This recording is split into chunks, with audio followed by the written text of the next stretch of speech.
this is again I quite find very very joyful to read those words from Udana, because Udana is very, it's very profound.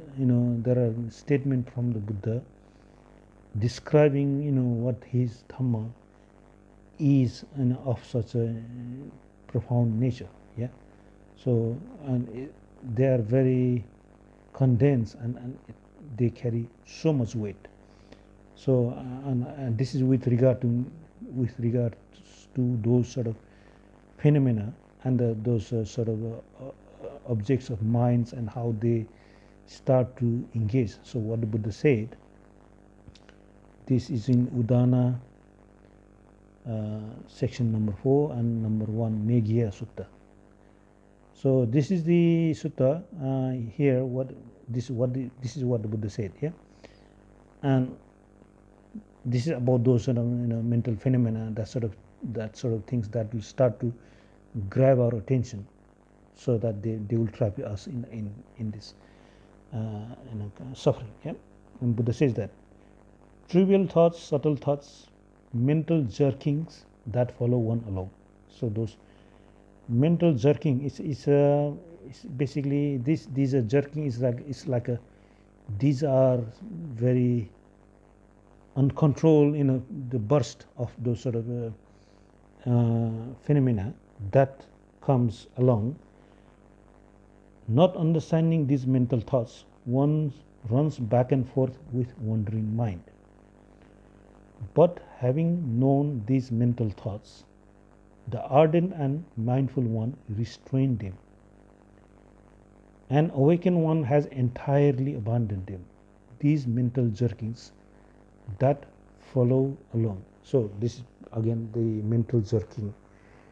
Is this can be any sort of perception, any sort of imaging, any sort of identification. We might have different degrees.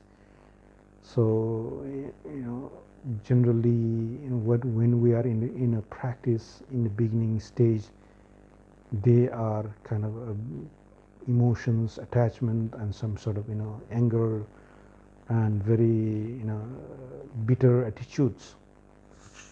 Then those sort of jerking would, these are jerking because they are they have that sort of very kind of vibratory nature of shaking the mind and disrupting the composed mind. It's like shaking the blowing the wind and in a still lake, that sort of things. Just disrupt our peace and calm of the mind.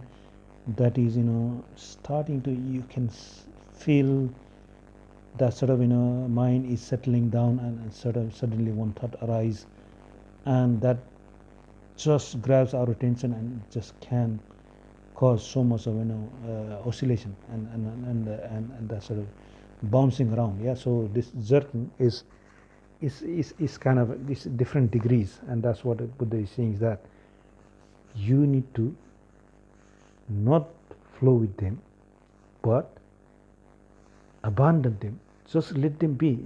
And that's what the Buddha is saying, that the awakened one is simply abandon them. There is no correlation. You just whatever happens, you are completely in a different dimension. So that's how the awakened one, those who have fully caused the suffering to cease, they have nothing in their mind that grasp on them. They will just not make any influence. They will be in a completely different dimension. So obviously it's talking about the Arahat and the Buddha. I mean, those sort of beings who simply are like a rock that is not gonna be affected by any wind. So their mind is so strong.